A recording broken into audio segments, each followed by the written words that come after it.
Hello, my loves.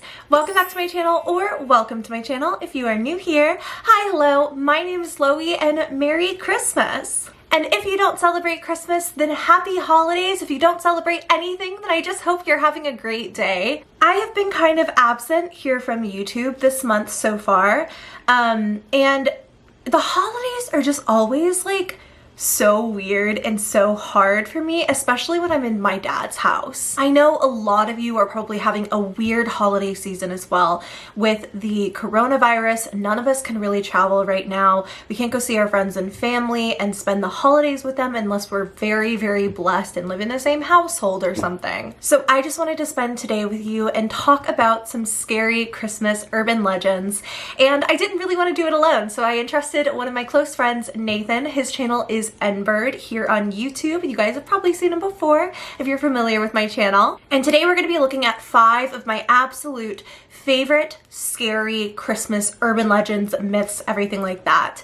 And I'm really, really excited. Over on his channel, we're going to be reacting to Christmas memes. I hope the fan isn't annoying. It's actually way too hot to wear this holiday sweater, but I knew today was like the only day I could wear it for a video. So without any further ado, myself, my protein shake, my dying money tree, and my palm tree. It's actually, it's okay. We're gonna jump straight into it. So I am back from Nathan's channel where we looked at a bunch of Christmas memes, and after this video, I promise you guys are gonna want to get a little laugh in, so make sure you go over and check that out. But Nathan, how are we feeling about these 5 scary Christmas urban legends and myths? I'm feeling that Christmas Eve is going to be the hardest night's sleep of my life. A lot of these are really scary, and honestly there are some popular ones like Krampus, who we all kind of know about, but a lot of these are a little bit more just, they just fly under the radar, and most of them are from like Germany, Austria, like those kinds of places, so it feels very like foreign and spooky.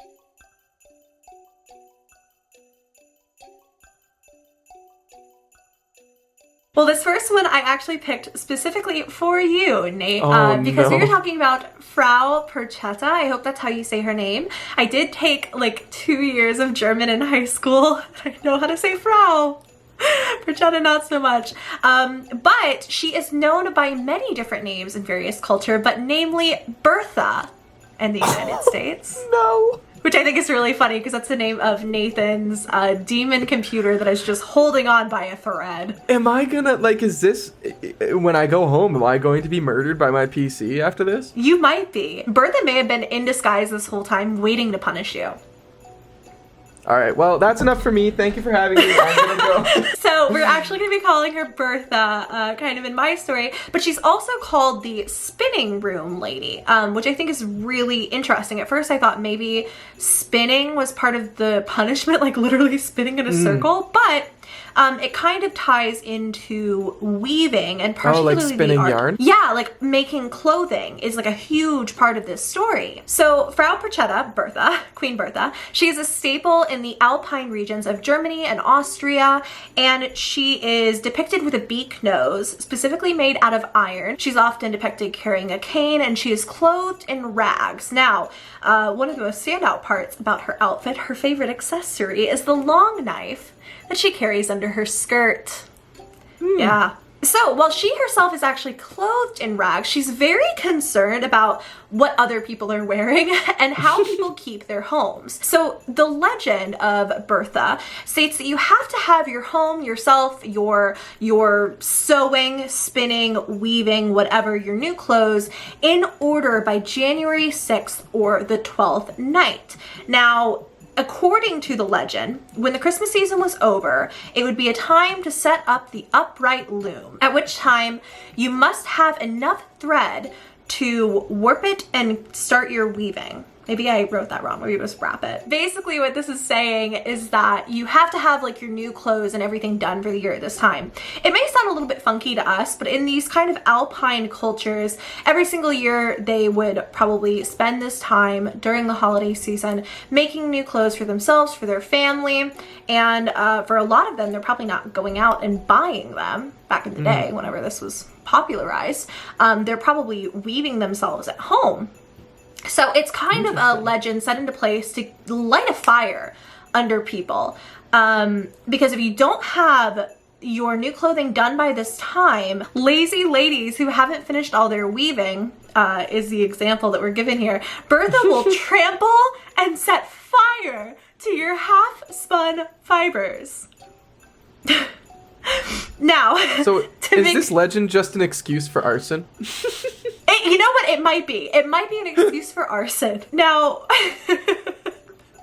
that's not the worst punishment you can have. If your new clothes for the year aren't done and your house is a mess and you forgot Bertha's porridge. Yes, our queen loves her bowl of porridge, not cookies like you set up for Santa Claus. Our girl wants a nice bowl of porridge along with you having your stuff together. If you haven't done any of these things, she will sneak into your bedroom, disembowel you, and replace your guts with rocks and straw. She will turn you into garbage because that's all you are to her. Because you don't have your stuff together. What? Oh my gosh, if you don't have a clean room, you get disemboweled? If you don't have a clean room and if you don't have new clothes, you just get disemboweled. And if you don't give her porridge. Isn't that so weird?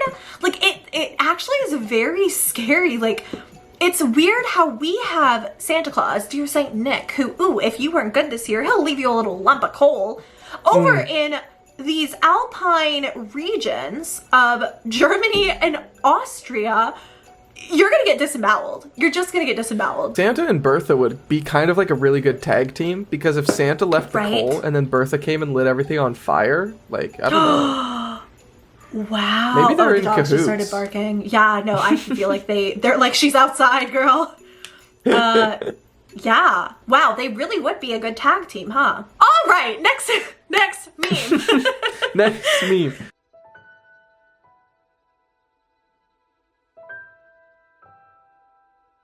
So Krampus is a well-known Christmas creature hailing from European traditions.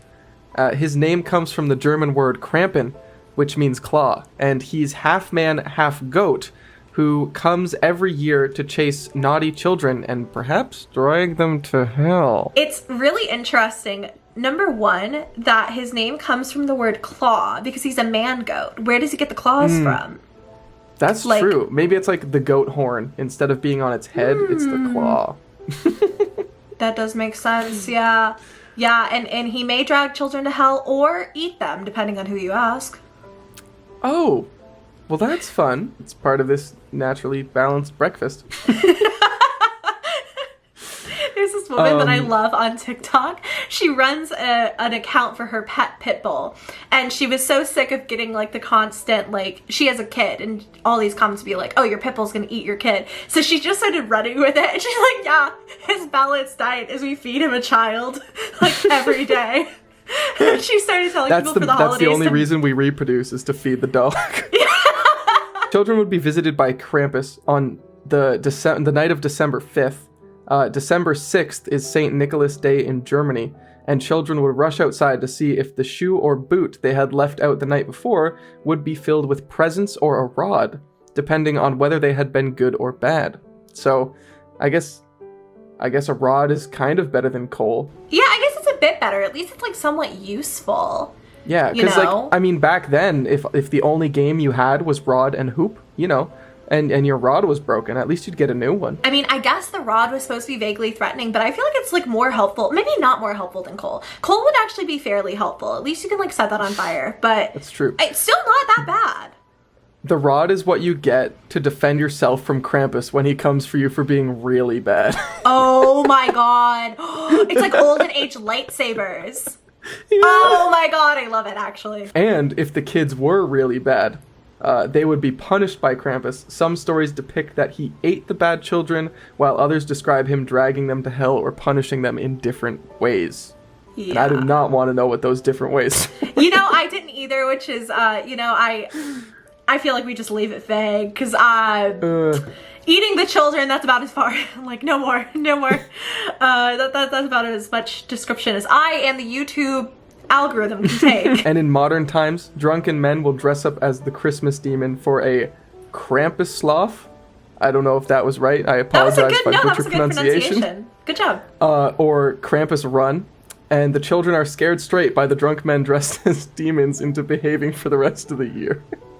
That's kind of smart, to be honest. So that's like what it is now Yeah. in modern times. Like people will dress up as Krampus in these different cultures, get like belligerently drunk and just run around and scare the crap out of kids, their own kids, other kids. Like, can you imagine the amount of childhood trauma you would have from this? I love how different it is than like what we do. Like Yeah. someone will dress up like the fat jolly old Santa and let kids sit on your lap and tell them what you want for Christmas and have good cheer. Right? And then other people dress up as Krampus, the Christmas demon, and run around drunk scaring their kids into behaving.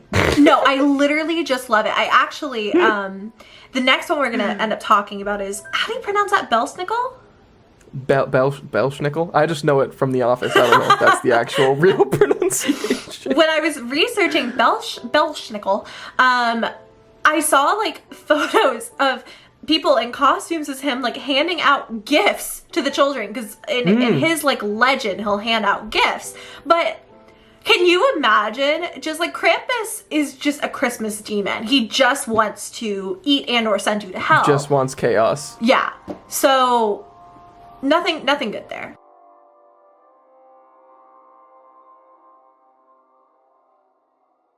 Belsnickel. I don't know if you're an Office fan, but we know this one from Dwight Schrute when he gives his Pennsylvania Dutch Christmas. You know, cheer or fear, Belsnickel is here. So Belsnickel could be grouped with Krampus, hence it being next on the list. Oh wow, segue. Belsnickel's name derives from the German word Bels, which means fur, and he can be seen in pelts of fur and is often depicted as grimy and dirty. In this, I mean, a lot of them kind of tie into Saint Nick, whatever Saint Nick is in these cultures. So it's just supposed to be like the dirty, grimy, bad Santa Claus. Like Santa Claus is in all these pelts of fur that he obviously, they're faux fur, or he sourced them ethically. This man is covered in grimy, gross pelts of fur. So it's always just supposed to be such a stark contrast to like what is good. But I find it really interesting.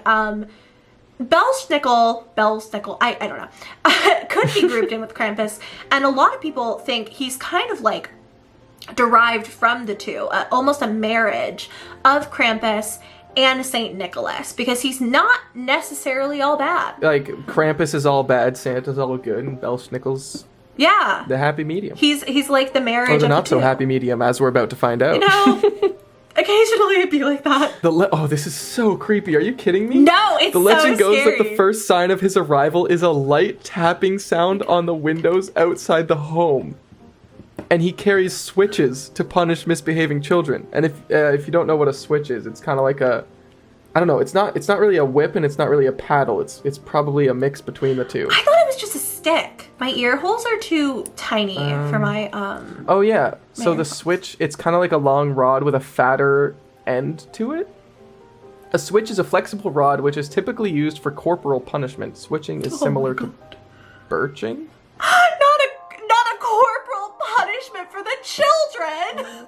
Oh man, well that's what Jesus Wikipedia says, and you know that they're the most reliable source of They information. really are. So he's sitting there and he's tapping on your window with these switches. He's like, "Hey, I'm coming to get ya." And then it gets better. Without warning, he bursts into the house, terrifying the children inside.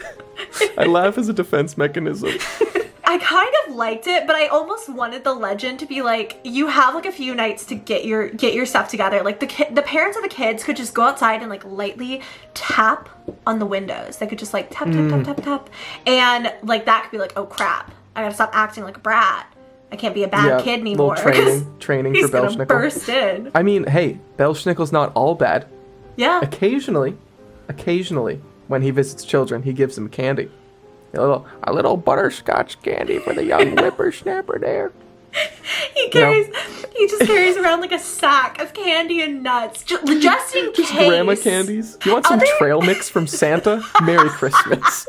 And those are for the good kids. I would like, modern Santa would probably just give trail mix to the bad kids. Like, That is true. You weren't great this year. You get mostly nuts and a few M&Ms. So there you go.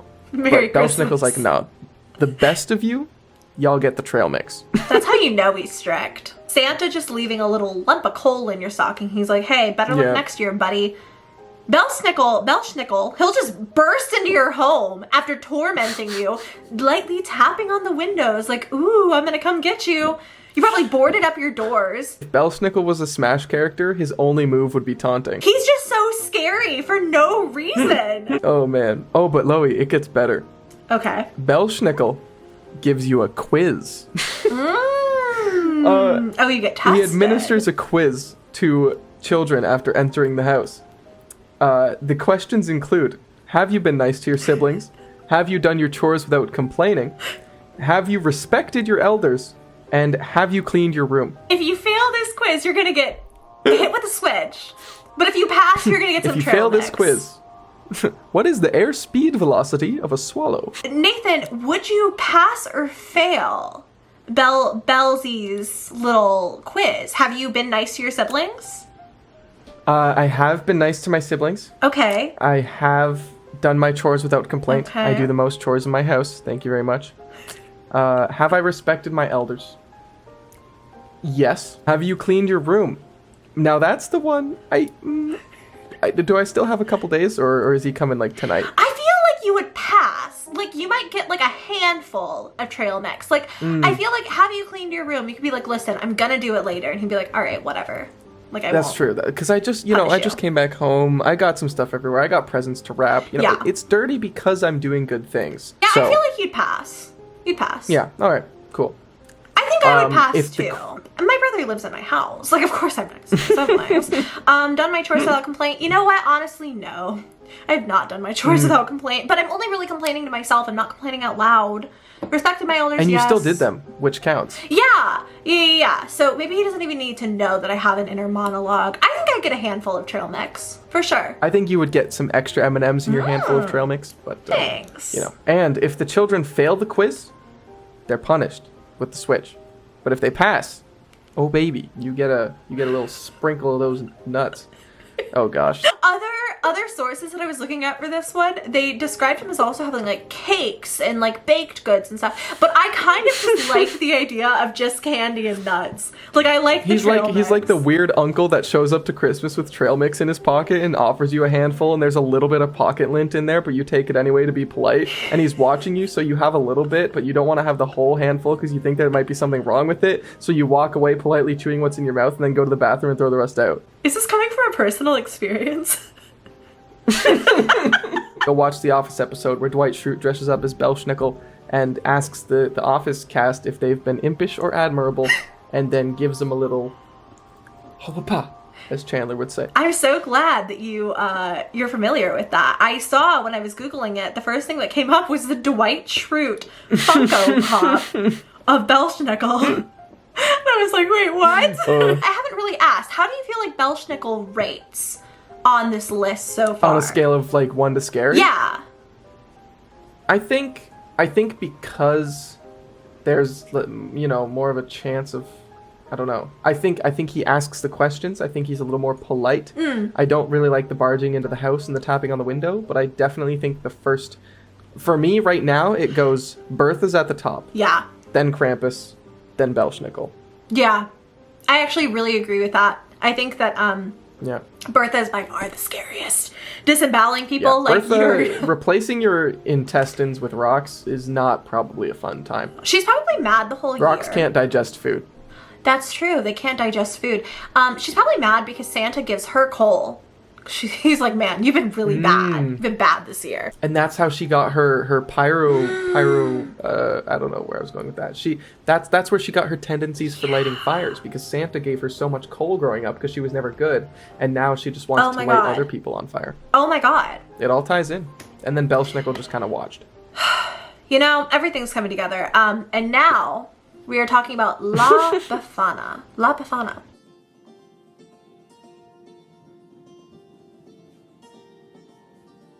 This is one, I feel like it's really interesting. A lot of these other myths, well, pretty much every other one, really ties into the Santa Claus portion of this and provides a stark difference between Santa Claus and something evil that's just gonna kick your butt if you're bad. So La Befana it really ties into the Christianity portion of Christmas. Now, she's another scary looking elderly woman. She's specifically an Italian witch associated with the holiday of Epiphany, which is a post-Christmas observance celebrating the arrival of the 3 wise men in Bethlehem. So if you do practice Christianity or any other religion, take no offense to this. I don't know if this is in the Bible. Like, I don't know where this comes from. We just talking about some urban legends, but this one's actually a little bit nicer, I think, a little bit sweeter. So the story of La Befana, we'll just call her Befana. I hope I'm saying her name correctly. She ties into the 3 wise men, like I said before, and they come to her and they're like, hey, they probably didn't really say that, but they're like, hey, do you want to join us in our quest? We're going to bring gifts to baby Jesus. Like, baby Jesus has been born. We're going to bring him some gifts. This wasn't entirely random. They didn't just come to La Befana for no reason. She actually hosted them the night before. They asked, I probably should have started with that, for an evening in her cozy, humble little cottage. She hosted them, she fed them, she gave them a place to sleep. So in the morning, they are going to continue their way to baby Jesus, bringing him these gifts. And they're like, Befana, you seem really cool. You're wise too. You're not a wise man, you're a wise woman, and we stan. But wise queen Befana. So they were like, do you want to come with? So she declined this offer, saying she was too busy, specifically cleaning her house, probably because if she didn't clean her house and sew some clothes, Frau Perchta, Bertha herself, would come and kick her butt. Like, she had to stay home. I think Bellsnickel would also, Belsnickel and Bertha would come and kick her butt for a dirty house. Like, especially if she complained. Totally. Yeah, no, they would have come and just like straight up kicked her behind and burned her house down and disemboweled her or something. So she was like, no, I have things to do. So it wasn't until after the 3 wise men had departed that Befana was like, oh man, I really wish I hadn't turned them down. I want to go see baby Jesus too. I want to bring him gifts. So she filled a basket with gifts for baby Jesus. What, I'm not sure. And she set off after the wise men. But the story goes that she was unable to find the manger before the wise men did. I don't know why she wanted to get there first. I feel like she still could have brought baby Jesus's gifts. Like, he still would have appreciated. He's a baby. He has no concept of time. It's true. Wouldn't really know what to do with them anyway. So yeah. Like, he's a baby. I promise he still would have liked it. She was like feeling really remorseful about this and sad she didn't get to go and give baby Jesus her gifts. So today she travels the world on Epiphany Eve, which is Christmas Day, I think, because Epiphany is a post-Christmas observance. So I feel like that would just be Christmas, right? And she searches every home, far and wide, for children, leaving candies and chocolate for good children and just coal for the bad.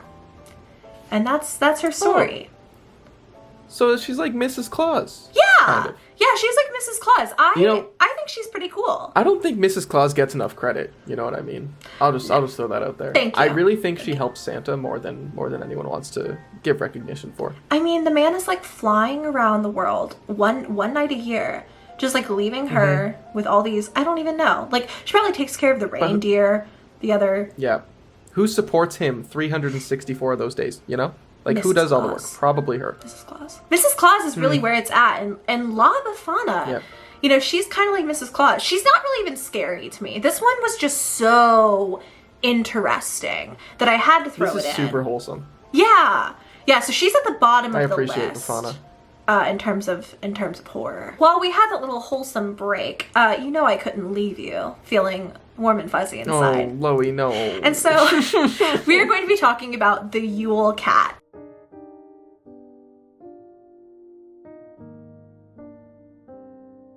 The Yule Cat, upon initial glance, it has a very long, very German-looking name, but I think that this actually comes from Iceland, so Icelandic-looking name. Don't mind me being uncultured. I simply could not begin to pronounce it. So we're going to be calling him the Yule Cat, which is what he is known in English. And it was kind of hard to narrow down these urban legends. I really wanted to include the last one in there, even though it's not necessarily scary, it's just fascinating. But the Yule Cat is a particularly creepy little feline. Well, he's actually not little at all. He is somewhat similar to Bertha, who was very concerned with how people were clothing themselves. Very judgmental. He was also very concerned with how people were clothing themselves. And I wrote here, it's likely a tale made up for children who specifically despise getting new clothes on Christmas. Like, over on Nate's channel, when we were talking about Christmas and presents and everything, we talked about like the gifts we wanted most as kids and our best presents. I feel like getting new clothes for Christmas just isn't that exciting as a child. As an adult, it slaps. Love it. We love it, yeah. It was likely made up to just make these children more thankful for the clothing that they were receiving from their families, who probably worked really hard to buy that for them. Since a simple pair of socks could easily save your entire life in the story of the Yule Cat. See, the cat patrols Iceland every holiday season. I'm not sure exactly what day, but every holiday season. And the cat is checking to see who has finished their chores before Christmas and received new clothes as a reward.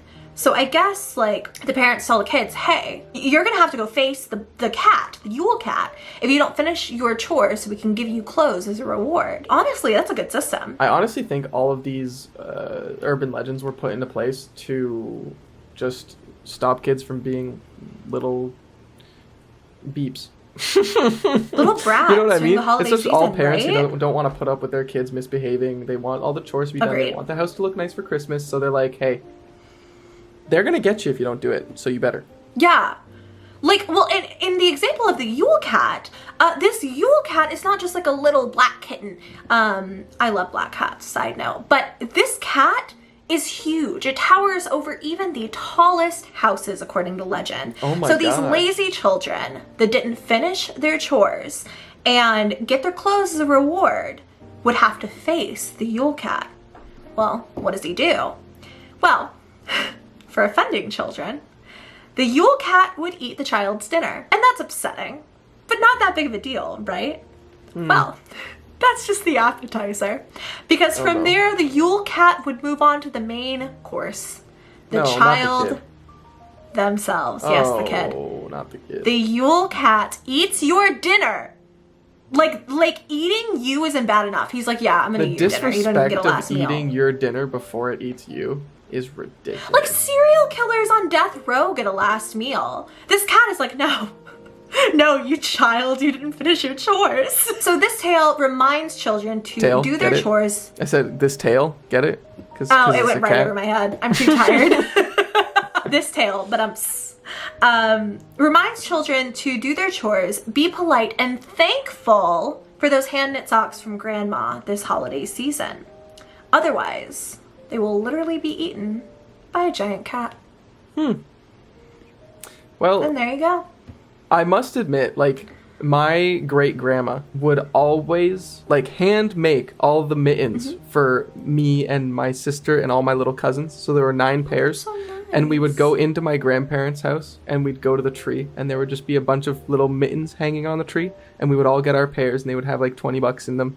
And we were always the most excited about the cash and not the mittens. But as I grew older, I grew to appreciate the mittens more and more. Nathan, what do you think your favorite was out of all of these urban legends? I feel like mine is probably La Befana, I was just because just about I to think say it's, that. She's the one that it's doesn't want to so kill me, and I appreciate fascinating. Yeah, that. that's true. I think the scariest is easily Bertha from the very Yes. beginning. She's very scary. But it was really interesting to find an urban legend centered around the Christianity center of the Christmas story. Like, I feel like there's not really any urban legends around that. You know, it's all around Santa and like his counterparts. No, I appreciated that one. And I think, you know, she just wants to get out there and make sure the kids have a good time. And if you're bad, you only get cold. There's no fear of death. She's good in my books. She's a good egg. Good egg. The old cat's also pretty scary. They're all pretty scary except for her. That is true. I'm going to have nightmares, and it is your fault. So I'll be calling you in the middle of the night when I can't sleep. You know, well by then we can watch Monty Python. That's and true. Just laugh And just- ourselves back to Just sleep. vibe. Just vibe. Well, if you enjoyed the vibes in this video, you're really going to enjoy Nathan's video where we go over a bunch of different Christmas memes. So make sure to check that out. I will have it linked down below. Do you have any last words for the people? I appreciate you all. Merry Christmas, Happy Holidays, whatever you celebrate. Hope it's a good one. And subscribe to Loey. Also subscribe to NBurd, but don't ring the bell. He hates that. Never ring the bell, all right? Notifications are annoying, okay? We all know it. Let's stop lying to ourselves. Just ring the bell. It's like Christmas miracle, right? I want to thank you all so much for watching. Make sure to go watch the video over on Nate's channel. I'll have it linked down below. I really hope you all have a wonderful holiday season as best you can with everything going on in the world. I know that 2021 is going to be better, so let's end this year with a bang. If you enjoyed the video, give it a thumbs up. Please subscribe to my channel if you haven't already. I love you very, very much, and I will see you in my next video. Bye.